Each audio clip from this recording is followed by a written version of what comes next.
दिल्ली के करोल बाग इलाके में एक छोटा सा पुरानी गाड़ियों का बाजार है, जहां रोज की तरह उस दिन भी कई कारों की बाइंग और सेलिंग चल रही थी। उस बाजार में एक पुरानी एम्बेसडर कार थी, जो जनवरी 1997 मॉडल की थी। ये कार कोई नई नहीं थी और इससे पहले भी ये कार 6 बार अलग अलग लोगों के हाथों बिक चुकी थी। उस कार की कीमत 1,10,000 रुपए तय हो गई थी। देखने में ये बिल्कुल आम डील लग रही थी, लेकिन हकीकत में ये कोई आम खरीदारी नहीं थी।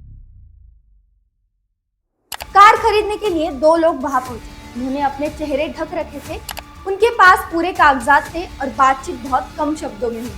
उन्होंने बस एक ही बात कही, हमें ये गाड़ी तुरंत चाहिए। दुकानदार ने भी बिना ज्यादा सवाल किए सौदा पूरा कर दिया। उस एम्बेसडर कार को बाहर से बिल्कुल गवर्नमेंट गाड़ी के जैसे बनाने के लिए पूरी तैयारी की गई। उसके शीशों पर होम मिनिस्ट्री का नकली स्टिकर लगाया गया। उसके डैशबोर्ड पर पार्लियामेंट का फर्जी पास रखा गया और ऊपर छत पर रेड लाइट यानी रेड बीकॉन लाइट फिट कर दी गई। अब वो कार देखने में बिल्कुल ऐसी लग रही थी जैसे वो किसी बड़े गवर्नमेंट ऑफिसर्स की ऑफिशियल गाड़ी हो। कोई भी पर्सनल सिक्योरिटी उसे देखकर शक नहीं करता। लेकिन ये उस प्लानिंग की सबसे खतरनाक बात, क्योंकि उस गवर्नमेंट दिखने वाली गाड़ी के डिक्की के अंदर चुपचाप करीब 30 किलो आरडीएक्स भर दिया गया था।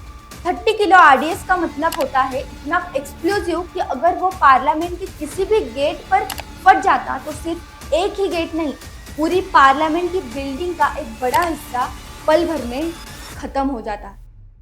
इस हमले के लिए 5 टेररिस्ट को चुना गया था और ये कोई आम लोग नहीं थे। ये वो लोग थे जिन्होंने सिर्फ एक काम सौंपा गया था, मरना और मारते हुए मरना। इन पांचों के पास AK-47 राइफल थी, कमर में पिस्तौल, पीठ पर लदे हुए 12 से 15 ग्रेनेड और बैग में ड्राई फ्रूट्स तक रखे गए थे, ताकि अगर ऑपरेशन लंबा चले तो इन्हें भूख की वजह से कमजोर ना होना पड़े। इनका मकसद लड़कर भागने का नहीं था, इनका मकसद था सुसाइड अटैक करना। इसी तरह के अटैक को टेरर की भाषा में फिदाइन अटैक कहा जाता है। उनकी पूरी प्लानिंग पहले से ही पूरी तरह तय की गई थी। वो चाहते थे कि उनकी एम्बेसडर कार सीधे उसी गेट से टकरा जाए जहाँ पीएम की कॉन्वॉय एंट्री रहती। प्लानिंग बहुत ही खतरनाक और वेल प्लान थी। जैसे ही कार गेट से टकराए उसी पल गाड़ी में लगे 300 किलो आरडीएक्स को एक्सप्लोजन से उड़ा दिया जाता है। उस धमाके से पूरे गेट का स्ट्रक्चर टूट जाना था, सिक्योरिटी सिस्टम बिखर जानी थी और उसी धुएं, आग और अफरा तफरी के बीच बाकी टेररिस्ट पार्लियामेंट के अंदर घुस जाते। अंदर घुसते ही उनका इरादा था बिना किसी डिस्क्रिमिनेशन के MPs, ministers and security personnels पर अंधाधुंध गोलियां चलाना, ग्रेनेड फेंकना। उस दिन पार्लियामेंट के दोनों हाउस करीब 40 मिनट पहले ही पोस्टपोन हो चुके थे। पीएम अटल बिहारी वाजपेयी और leader of opposition Sonia Gandhi parliament premises से निकल चुके थे, लेकिन home minister LK Advani, ministers of state for defence Harin Pathak और 100 से ज्यादा मेंबर्स ऑफ पार्लियामेंट अब भी पार्लियामेंट के अंदर मौजूद थे। यानी पार्लियामेंट पूरी तरह खाली नहीं थी और खतरा अभी भी पूरी तरह से टला नहीं था। ठीक उसी समय एक एम्बेसडर कार रेड लाइट जलाए पार्लियामेंट के मेन गेट की तरफ बढ़ती है। गेट पर सिक्योरिटी पर्सनल प्रेजेंट कार को देखते हैं। उस पर रेड लाइट लगी थी, शीशे पर पार्लियामेंट का पास चिपका है और सामने होम मिनिस्टर का लोगो साफ दिखाई दे रहा है। सब कुछ एक गवर्नमेंट गाड़ी जैसा लग रहा था, इसलिए बिना किसी रोक टोक के गेट खोल दिया जाता है और उसी पल वेपन्स एंड एक्सप्लोजिव से भरी वही गाड़ी भारत की पार्लियामेंट के अंदर चली जाती है। वो एम्बेसडर कार धीरे धीरे पार्लियामेंट के उसी हिस्से की तरफ बढ़ती है जहाँ से कुछ देर में ही इंडिया के पीएम की एंट्री होने वाली। गाड़ी की रेड लाइट जल रही थी और सिक्योरिटी पर्सनल को जरा भी एहसास नहीं था कि उसी गाड़ी के अंदर इंडिया की डेमोक्रेसी को उड़ाने की पूरी तैयारी छुपी हुई है। लेकिन तभी वो गाड़ी अचानक इंडिया के वाइस प्रेसिडेंट कृष्णाकांत के कोनों के व्हीकल से जोरदार टकराती है। सिर्फ एक टक्कर, लेकिन उसी एक झटके ने इस पूरे प्लान को हिला दिया। गाड़ी के अंदर छुपाया गया 30 किलो आरडीएक्स उसी झटके में ढीले पड़ चुके थे। टेररिस्ट को इसका अंदाजा अब तक नहीं था कि इस टक्कर को वो एक मामूली हादसा समझ रहे थे। वही पल दरअसल इंडिया की पार्लियामेंट और हंड्रेड्स ऑफ लाइव्स को बचाने वाला था। सीआरपीएफ की female soldier constable Kamlesh Kumari उस सुबह पार्लियामेंट प्रीमाइसेस में अपनी ड्यूटी पर तैनात थी। रोज की तरह पार्लियामेंट में हलचल चल रही थी। तभी उसकी नजर उस एम्बेसडर कार पर पड़ती है जो अनयूजुअल तेजी से अंदर की तरफ बढ़ रही थी। उनके एक्सपीरियंस ने उन्हें तुरंत अलर्ट कर दिया कि कुछ गड़बड़ है।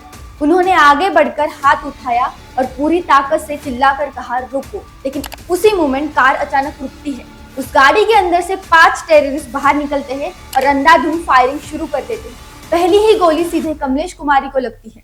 पार्लियामेंट की सिक्योरिटी ऑफिसर जेपी यादव उस समय गेट के पास ड्यूटी पर तैनात थी। एम्बेसडर कार की तेज और अनयूजुअल हरकत पर तुरंत शक हो गया था। बिना एक पल भी गवाए उन्होंने अपना वायरलेस सेट उठाया, अलर्ट जारी किया, terrorist attack, all gates seal immediately, repeat all gates seal immediately. उनके इस मैसेज के साथ उसी पार्लियामेंट प्रीमाइसेस की सिक्योरिटी अरेंजमेंट एक झटके में हरकत में आ गई। हर गेट को अंदर से लॉक किया जाने लगा और हर सिक्योरिटी पर्सनल अपनी पोजीशन संभालने लगा। उसी पल एक टेररिस्ट बहुत तेजी से उनके पास दौड़ा। जेपी यादव को समझ पाते उससे पहले ही नजदीक से उनके सीने में गोली मार दी गई। चारों टेररिस्ट गेट 11 के पास बनी ऊंची दीवार को लिपिंग क्विकली अंदर घुसते हैं। दीवार के दूसरी तरफ पहुंचते ही वो अपने ऊपर पहने हुए नकली सिविलियन क्रॉस उतार फेंकते हैं और उनके नीचे से उनकी असली पहचान ऑलिव ग्रीन मिलिट्री यूनिफॉर्म साफ दिखाई देती है। उनकी पीठ पर टंगे हुए बैन ग्रेनाइड से भरे हुए थे, जिनका वजन उनके कंधों को झुका रहा था। गोलियां और धमाके के बीच सीधे दौड़ पड़ते हैं गेट नंबर 5 की तरफ, जहां से पीएम की एंट्री होने वाली है।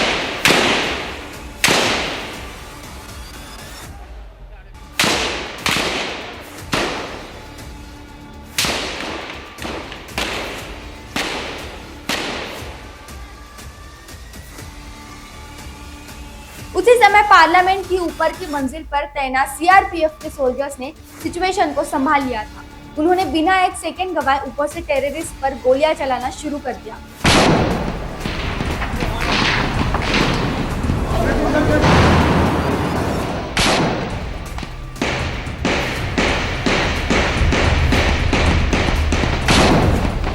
गेट 8 और गेट 9 के बीच खुली जगह में 3 टेररिस्ट लगातार गोलियां की ग्रिप में आ जाते और वही मारे जाते। लेकिन चौथा टेररिस्ट अब भी जिंदा था। वो दूरदर्शन के एक मोटे केबल को पकड़कर पहली मंजिल तक चढ़ने की कोशिश करता है। तभी एक गोली उसके बॉडी में लग जाती है और वो केबल से फिसलकर नीचे गिर जाता है। घायल होने के बावजूद भी वो फिर उठता है, लड़खड़ाते हुए आगे बढ़ता है और एक के बाद एक ग्रेनेड फेंकता है।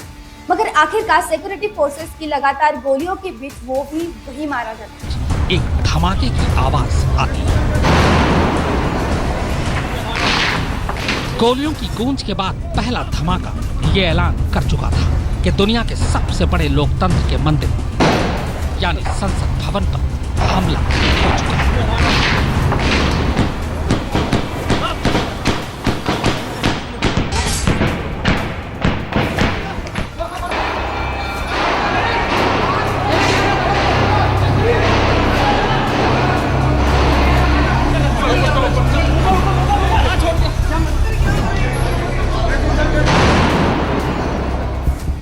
पांचवा टेररिस्ट पार्लियामेंट के मेन एंट्रेंस की तरफ दौड़ता हुआ पहुंच चुका है। वो दौड़ते हुए चारों तरफ अंधाधुंध गोलियां चलाता है और पूरे जोर से चिल्लाते हुए पाकिस्तान जिंदाबाद। फिर वो पार्लियामेंट की सीढ़ियों के ठीक ऊपर पहुंचकर अपनी सुसाइड जैकेट में बंधे हुए एक्सप्लोजिव को एक्सप्लोजन कर देता है। एक जोरदार धमाका होता है और धुआं चारों तरफ फैल जाता है। The attack on Parliament in the heart of the capital, an indicator of a new level of terrorist activity. Suicide squad aimed at the very heart of India's democracy. इस हमले में 17 पीपल आर सीरियसली इंजर्ड और इस brutal attack में एक भी member of parliament और ministers injured नहीं हुए। अटैक के बाद जब इन्वेस्टिगेशन शुरू हुई तो मोबाइल फोन कॉल रिकॉर्ड्स पहला बड़ा क्लू हाथ लगा। इन्हीं रिकॉर्ड्स के बेस पर दिल्ली के होटल एम्बेसडर से 2 पाकिस्तानी सिटीजन्स को अरेस्ट किया गया जो टेररिस्ट के डायरेक्ट कांटेक्ट में थे। आगे के इन्वेस्टिगेशन में 4 मेन एक्यूज अरेस्ट किए गए। अफजल गुरु, उसका रिलेटिव शौकत गुरु, शौकत की पत्नी अफसान गुरु और दिल्ली की यूनिवर्सिटी का professor S A R. Geelani. Long legal process के बाद अफजल गुरु को पार्लियामेंट अटैक का गिल्टी माना गया और फिर 9 फरवरी 2013 को तिहाड़ जेल में उसे फांसी दे दी गई। इस पूरे अटैक के बारे में आपको क्या लगता है, हमें कमेंट में जरूर बताएं।